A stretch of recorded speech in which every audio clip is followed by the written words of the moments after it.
स्वागत है आप सबका। आज के वीडियो में हम वास्तविक संख्याओं के दशमलव प्रसार के बारे में अध्ययन करेंगे। हम जानते हैं वास्तविक संख्याएं परिमेय संख्याओं और अपरिमेय संख्याओं का सम्मिलित समूह होता है, अर्थात इसमें परिमेय संख्याएं भी शामिल होती हैं और अपरिमेय संख्याएं भी शामिल होती हैं।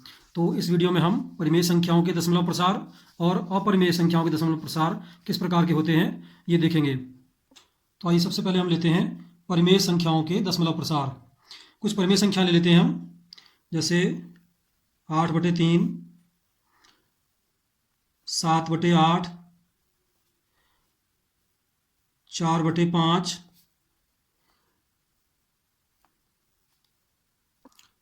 1/7। इनके दशमलव प्रसार हम करके देखते हैं। सबसे पहले 8/3 का दशमलव प्रसार करते हैं। तो हम 3 से 8 को भाग करेंगे। 3 दूनी 6, 8 में से 6 घटाया 2 प्राप्त होता है। अब हम 8 को लिख सकते हैं 8.0। तो अगला अंक दशमलव उतार करके 0 उतारेंगे तो 20 हो गया। अब 3 से 20 को भाग करेंगे, 3 छंग 18। फिर हमारा शेष प्राप्त होता है 2। अब पुनः हम इसमें 0 बढ़ा लेंगे तो 20 हो जाएगा। फिर 3 से भाग करेंगे, 3 छंग 18। पुनः 20 में से हम 18 घटाएंगे तो हमें 2 प्राप्त होगा। फिर से 0 बढ़ा लेते हैं, फिर 3 छक्का 18 और पुनः हमारा शेष 2 प्राप्त होता है। तो इस प्रकार ये बार बार हमें शेष 2 प्राप्त हो रहा है और भागफल में 6 की बार बार पुनरावृत्ति हो रही है। आइए अब देखते हैं 7/8 को हम बदलते हैं दशमलव में। 8 से 7 को भाग करते हैं। हम जानते हैं 7 को हम लिख सकते हैं 7.0। 8 से 7 को भाग करेंगे तो 0 बार भाग जाएगा, 800। 7 में से 0 घटाया तो 7 बचेगा। अब दशमलव उतार करके अगला अंक उतारेंगे, 70 हो गया। अब 8 से 70 को भाग करेंगे तो 8 × 8 = 64। 70 में से 64 घटाएंगे, 6 प्राप्त होगा। 0 बढ़ाया 60 हो गया। 8 से 60 को भाग करेंगे तो 8 × 7 = 56। पुनः 60 में से 56 घटाएंगे तो 4 प्राप्त होगा। एक और 0 बढ़ा लेते हैं। अब 8 से 40 को भाग करेंगे, 8 × 5 = 40। 40 में से 40 घटाएंगे तो शेषफल 0 प्राप्त हो जाता है। आइए अगला भागफल हम प्राप्त करते हैं 4/5। तो हम 5 से 4 को भाग करेंगे। हम 4 को ले सकते हैं 4.0। पहले 5 से हम 4 को भाग करेंगे। 5 से 4 में भाग करेंगे तो 0 बार भाग जाएगा, 500। 4 में से 0 घटाएंगे, 4 प्राप्त होगा। दशमलव लगा करके अगला अंक उतारेंगे 0। 5 से 40 को भाग करेंगे, 5 × 8 = 40। 40 में से 40 घटाएंगे तो 0 प्राप्त होगा। आइए अगला भागफल करते हैं हम 7 से भाग करेंगे 1 को। पुनः हम 1 को 1.0 लिख सकते हैं। 7 से पहले 1 में भाग करेंगे तो 0 बार भाग जाएगा, 700। 1 में से 0 घटाया, 1 बचा। दशमलव लगाकर अगला अंक उतारेंगे, 10 हो गया। 7 एकम 7, 10 में से 7 घटाया 3 प्राप्त हुआ। अगला अंक 0 उतार लेंगे। फिर से हम 7 से 30 को भाग करेंगे, 7 चौक 28। 30 में से 28 घटाएंगे, 2 प्राप्त होगा। फिर 0 बढ़ा लेंगे। फिर 7 से 20 को भाग करेंगे, 7 दूनी 14 प्राप्त होता है। 20 में से 14 घटाएंगे, 6 आएगा। अगला 0 फिर हम बढ़ा लेंगे तो हो जाएगा 60। 7 से 60 को भाग करेंगे, 7 × 8 = 56 प्राप्त होता है हमको। 60 में से 56 घटाएंगे तो 4 प्राप्त होगा। फिर 0 बढ़ा लेंगे हम, 40 हो गया। 7 से 40 को भाग करेंगे, 7 × 5 = 35 प्राप्त होगा। 40 में से 35 घटाया तो 5 प्राप्त होगा। फिर 0 बढ़ा लेंगे, 50 हो गया। 7 से 50 को भाग करेंगे, 7 × 7 = 49। 50 में से 49 घटाया तो हमारा शेषफल पुनः 1 प्राप्त होता है। अब 1 के आगे फिर 0 बढ़ा लेंगे तो फिर 7 एकम 7। 10 में 7 घटाया 3। और इसी तरह से आगे को हमारा फिर से ये चलता रहेगा और ये कभी भी हमें शेषफल 0 प्राप्त नहीं होगा। और भागफल में हमें एक पुनरावृत्ति खंड प्राप्त होता है जिसमें 6 अंक होते हैं, 1, 4, 2, 8, 5 और 7। अतः हमें दशमलव प्रसार प्राप्त होते हैं। 8/3 का दशमलव प्रसार आता है 2.666 और आगे को इसी तरह चलता रहेगा। इसमें हम देखते हैं कि दशमलव के बाद एक अंक 6 की पुनरावृत्ति हो रही है तो हम इसको लिख सकते हैं 2.6 बार। बार उस अंक के ऊपर लगाया जाता है जिस अंक की बार बार पुनरावृत्ति हो रही है। इसी प्रकार 7/8 का दशमलव प्रसार हमें प्राप्त होता है 0.875। 4/5 का दशमलव प्रसार हमें प्राप्त होता है 0.8 और 1/7 का दशमलव प्रसार हमें प्राप्त होता है 0.142571 ...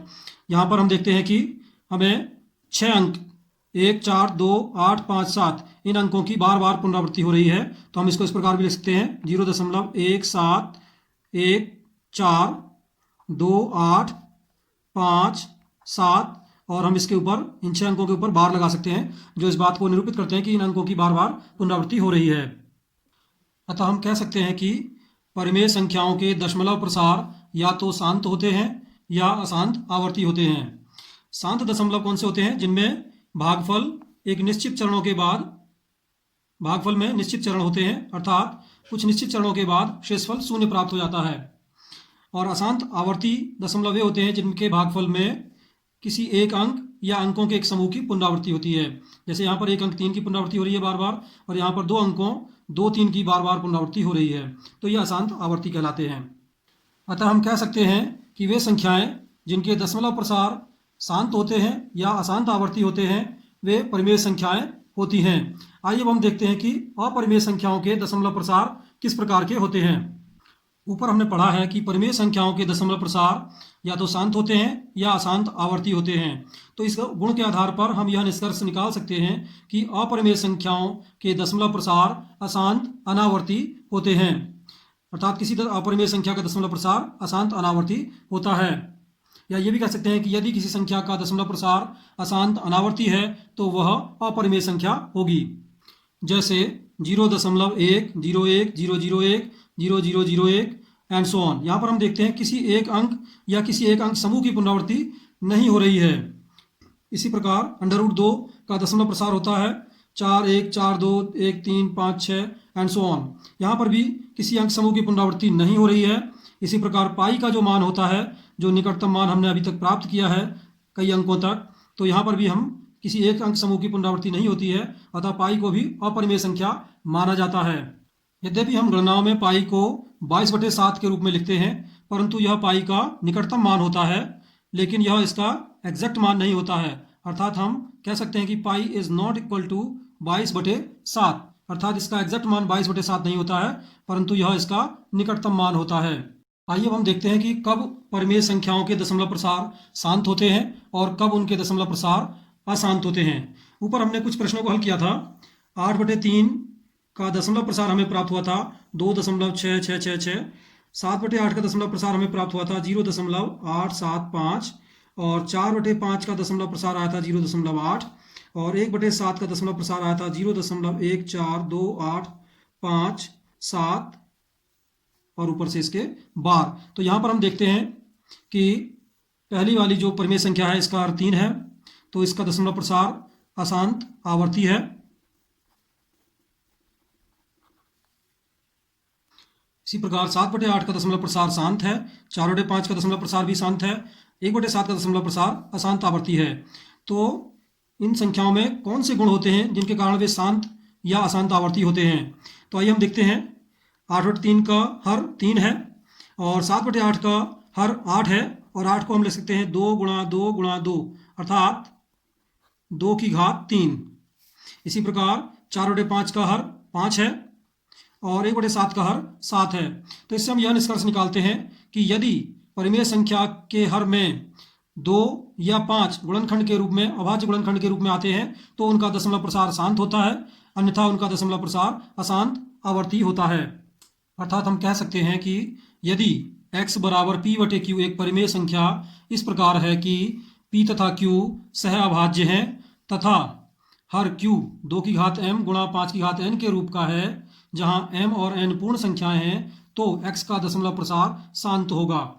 जैसे 15/8, 7/5, 21/10, इसी प्रकार से अन्य संख्याएं हो सकती हैं। हम देखते हैं इनके अंश और हर सहअभाज्य हैं, और हर के अभाज्य गुणनखंड हम इनके करके देखते हैं। तो 15/8 इसके हर के अभाज्य गुणनखंड होंगे 15/2 गुणा 2 गुणा 2, अर्थात हम इसको लिख सकते हैं 15/2 की घात 3। अब यहाँ पर क्योंकि 5 का कोई भी गुणनखंड मौजूद नहीं है, तो हम इसको लिख सकते हैं 5 की घात 0। हम जानते हैं 5 की घात 0 का मान 1 होता है। इसी प्रकार 7/5 को हम लिख सकते हैं 7/5 की घात 1 गुणा, इसमें क्योंकि 2 का कोई गुणनखंड नहीं है, तो हम इसको लिख सकते हैं 2 की घात 0। इसी प्रकार हम लिख सकते हैं 21/10 को हम लिख सकते हैं 21/2 गुणा 5, अर्थात 21/2 की घात 1 गुणा 5 की घात 1। तो इन सभी के हर 2 की घात m गुणा 5 की घात n के रूप के हैं, अतः इनका दशमलव प्रसार शांत होगा। अब हम देखते हैं यदि x बराबर p बटे q एक ऐसी परिमेय संख्या है कि जिसका हर q का अभाज्य गुणनखंड 2 की घात m गुणा 5 की घात n के रूप का नहीं है, जहां m और n पूर्ण संख्याएं हों, तो x का दशमलव प्रसार अशांत आवर्ती होगा। जैसे 2/3, 1/7, 3/11 आदि। इसी प्रकार से अन्य संख्याएं भी हो सकती हैं। हम देख सकते हैं इनके हरों में 2 और 5 नहीं आ रहा है, अतः इनका दशमलव प्रसार अशांत आवर्ती होगा। आइए एक प्रश्न ले लेते हैं हम। सपोज हमारे पास संख्या है 64/455। हम इसके अभाज्य गुणनखंडन करते हैं हर के। हम इसके अंश और हर दोनों के अभाज्य गुणनखंडन कर लेते हैं, फिर उनमें यदि कोई कॉमन गुणनखंड है तो उसे कैंसिल कर देंगे।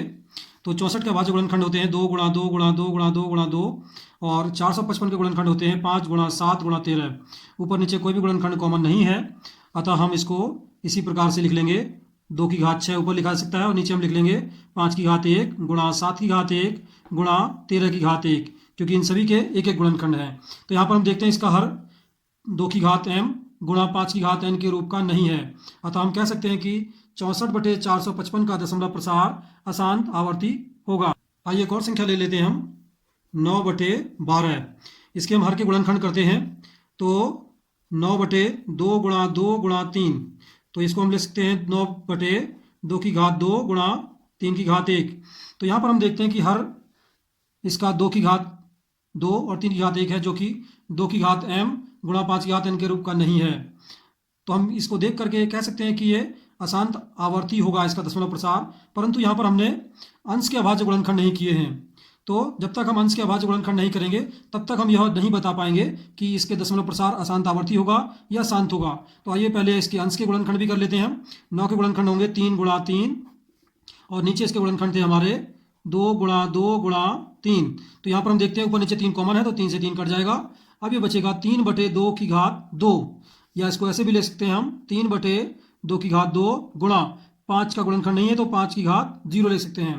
अब हम देखते हैं कि ये 2 की घात m गुणा 5 की घात n के रूप का होता है, तो हम कह सकते हैं कि इसका दशमलव प्रसार शांत होगा।